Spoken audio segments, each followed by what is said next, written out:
بسم اللہ الرحمن الرحیم۔ قباء میں تشریف آوری دوشنبہ 8 ربیع الاول، نبوت کا 14 سال یعنی 1 ہجری مطابق 23 ستمبر کی 122 عیسوی کو رسول اللہ صلی اللہ علیہ وسلم قباء میں وارد ہوئے۔ حضرت عروہ بن زبیر رضی اللہ عنہ کا بیان ہے کہ مسلمانان مدینہ نے مکہ سے رسول اللہ صلی اللہ علیہ وسلم کی روانگی کی خبر سن لی تھی، اس لیے لوگ روزانہ صبح حرہ کی طرف نکل جاتے اور آپ صلی اللہ علیہ وسلم کی راہ تکتے رہتے۔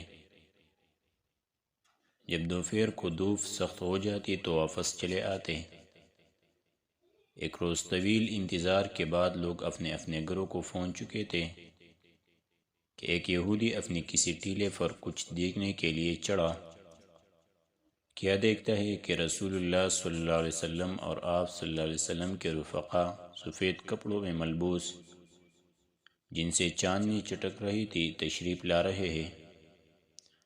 اس نے بے خود ہو کر نہایت بلند آواز سے کہا، عرب کے لوگوں، یہ رہا تمہارا نصیب جس کا تم انتظار کر رہے تھے۔ یہ سنتے ہی مسلمان ہتھیاروں کی طرف دوڑ پڑے اور ہتھیار سج و دج کر استقبال کے لیے امٹ پڑے۔ ابن قیم کہتے ہیں کہ اس کے ساتھ ہی بنی عمرو بن عوف ساکنان قباء میں شور بلند ہوا اور تکبیر سنی گئی۔ مسلمان آپ صلی اللہ علیہ وسلم کی آمد کی خوشی میں نعرہ تکبیر بلند کرتے ہوئے استقبال کے لیے نکل پڑے۔ پھر آپ صلی اللہ علیہ وسلم سے مل کر تحیہ نبوت پیش کیا اور گرد و پیش پروانوں کی طرح جمع ہو گئے۔ اس وقت آپ صلی اللہ علیہ وسلم پر سکینت چھائی ہوئی تھی اور یہ وحی نازل ہو رہی تھی، فإن اللہ هو مولاه وجبریل وصالح المؤمنین والملائکۃ بعد ذلک ظہیر۔ اللہ آپ کا مولا ہے اور جبریل علیہ السلام اور صالح مومنین بھی، اور اس کے بعد فرشتے آپ کے مددگار ہیں۔ حضرت عروہ بن زبیر رضی اللہ عنہ کا بیان ہے کہ لوگوں سے ملنے کے بعد آپ ان کے ساتھ دائیں جانب مڑے اور بنی عمرو بن عوف میں تشریف لائے۔ یہ دوشنبہ کا دن اور ربیع الاول کا مہینہ تھا۔ ابو بکر رضی اللہ عنہ آنے والوں کے استقبال کے لیے کھڑے تھے اور رسول اللہ صلی اللہ علیہ وسلم چپ چاپ بیٹھے تھے۔ انصار کے جو لوگ آتے جنہوں نے رسول اللہ صلی اللہ علیہ وسلم کو دیکھا نہ تھا، وہ سیدھے ابو بکر رضی اللہ عنہ کو سلام کرتے، یہاں تک کہ رسول اللہ صلی اللہ علیہ وسلم پر دھوپ آ گئی اور ابو بکر رضی اللہ عنہ نے چادر تان کر آپ صلی اللہ علیہ وسلم پر سایہ کیا۔ تب لوگوں نے پہچانا کہ یہ رسول اللہ صلی اللہ علیہ وسلم ہے۔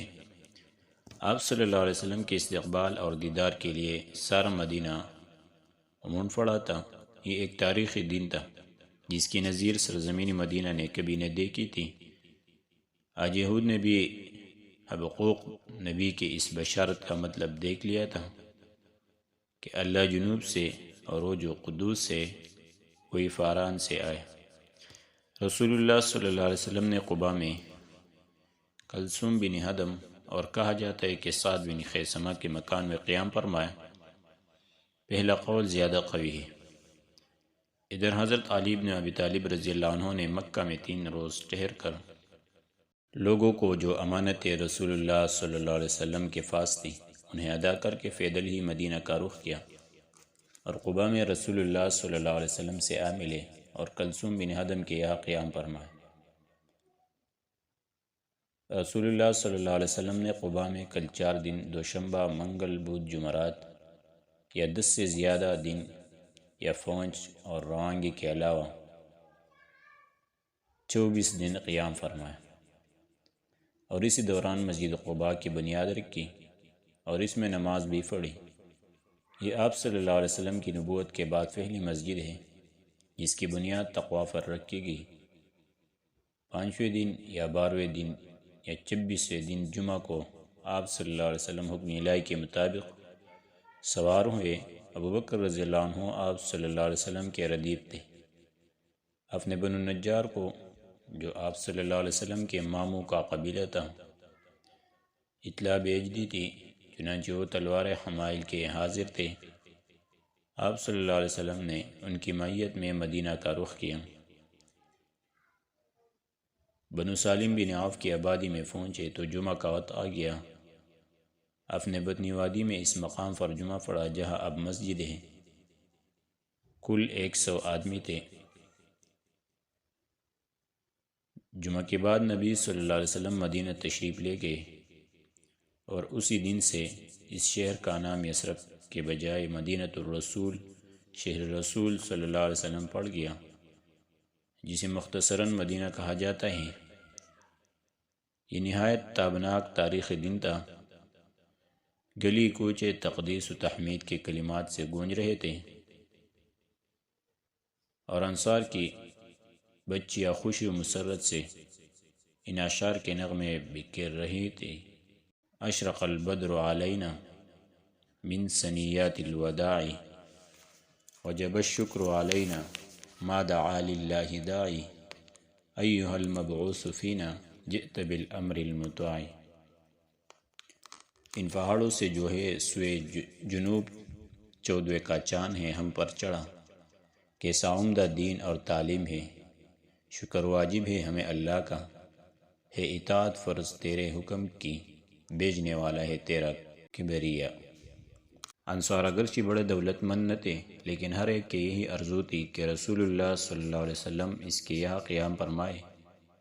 چنانچہ آپ صلی اللہ علیہ وسلم انصار کے جس مکان یا محلے سے گزرتے، وہاں کے لوگ آپ کی اونٹنی کی نکیل پکڑ لیتے اور عرض کرتے کہ تعداد و سامان اور ہتھیار و حفاظت پر شراہ میں تشریف لائے، مگر آپ صلی اللہ علیہ وسلم فرماتے کہ اونٹنی کی راہ چھوڑ دو، یہ اللہ کی طرف سے مامور ہے۔ چنانچہ اونٹنی مسلسل چلتی رہی اور اس مقام پر پہنچ کر بیٹھی جہاں آج مسجد نبوی ہے، لیکن آپ صلی اللہ علیہ وسلم نیچے نہیں اترے، یہاں تک کہ وہ اٹھ کر تھوڑی دور گئی، پھر مڑ کر دیکھنے کے بعد پلٹ آئی اور اپنی پہلی جگہ بیٹھ گئی۔ اس کے بعد آپ صلی اللہ علیہ وسلم نیچے تشریف لائے۔ یہ آپ صلی اللہ علیہ وسلم کے ننہیال والوں یعنی بنو نجار کا محلہ تھا، اور یہ اٹھنے کے لیے محض توفیق الہی تھی، کیونکہ آپ صلی اللہ علیہ وسلم ننہیال میں قیام فرما کر ان کی عزت افزائی کرنا چاہتے تھے۔ اب بنو نجار کے لوگوں نے اپنے اپنے گھر لے جانے کے لیے رسول اللہ صلی اللہ علیہ وسلم سے عرض معروف شروع کی، لیکن ابو ایوب انصاری رضی اللہ عنہ نے لپک کر کجاوا اٹھا لیا اور اپنے گھر لے کر چلے گئے۔ اس پر رسول اللہ صلی اللہ علیہ وسلم فرمانے لگے، آدمی اپنے کجاوے کے ساتھ ہے۔ ادھر حضرت اسعد بن زرارہ رضی اللہ عنہ نے آ کر اٹھنے کی نکیل پڑھی، چنانچہ یہ اٹھنے انہیں کے پاس رہی۔ صحیح بخاری میں حضرت انس رضی اللہ عنہ سے مروی ہے کہ نبی صلی اللہ علیہ وسلم نے فرمایا، ہمارے کس آدمی کا گھر زیادہ قریب ہے؟ حضرت ابو ایوب انصاری رضی اللہ عنہ نے کہا، میرا۔ اے اللہ کے رسول، یہ رہا میرا مکان اور یہ رہا میرا دروازہ۔ آپ صلی اللہ علیہ وسلم نے فرمایا، جاؤ اور ہمارے لیے قیلولہ کی جگہ تیار کرو۔ انہوں نے عرض کی، آپ دونوں حضرات تشریف لے چلے، اللہ برکت دے۔ چند دن بعد آپ صلی اللہ علیہ وسلم کی زوجہ محترمہ ام المومنین حضرت سودا رضی اللہ عنہ اور آپ صلی اللہ علیہ وسلم کی دونوں صاحبزادیاں حضرت فاطمہ رضی اللہ عنہ اور ام کلثوم رضی اللہ عنہ اور حضرت اسامہ بن زید رضی اللہ عنہ اور ام ایمن رضی اللہ عنہ بھی آ گئی۔ ان سب کو حضرت عبداللہ بن ابی بکر رضی اللہ عنہ آل ابی بکر کے ساتھ، جن میں حضرت عائشہ رضی اللہ عنہ بھی تھی، لے کر آئے تھے۔ البتہ نبی صلی اللہ علیہ وسلم کی ایک صاحبزادی حضرت زینب رضی اللہ عنہ حضرت ابو العاص رضی اللہ عنہ کے پاس باقی رہ گئی، انہوں نے آنے نہیں دیا اور وہ جنگ بدر کے بعد تشریف لا سکے۔ حضرت عائشہ رضی اللہ عنہ کا بیان ہے کہ رسول اللہ صلی اللہ علیہ وسلم مدینہ تشریف لائے تو حضرت ابوبکر رضی اللہ عنہ اور حضرت بلال رضی اللہ عنہ کو بخار آ گیا۔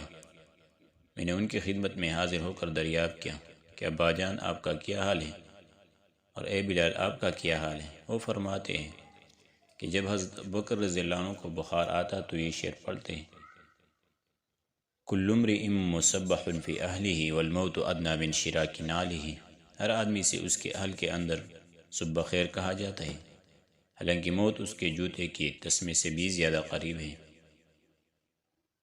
حضرت عائشہ رضی اللہ عنہ کہتی ہے کہ میں نے رسول اللہ صلی اللہ علیہ وسلم کی خدمت میں حاضر ہو کر اس کی خبر دی تو آپ صلی اللہ علیہ وسلم نے فرمایا: اے اللہ، ہمارے نزدیک مدینہ کو اسی طرح محبوب کر دے جسے مکہ محبوب تھا، یا اس سے بھی زیادہ، اور مدینہ کی فضا صحت بخش بنا دے، اور اس کے سا اور مد غلے کی پیمانیوں میں برکت دے، اور اس کا بخار منتقل کر کے جحفہ پہنچا دے۔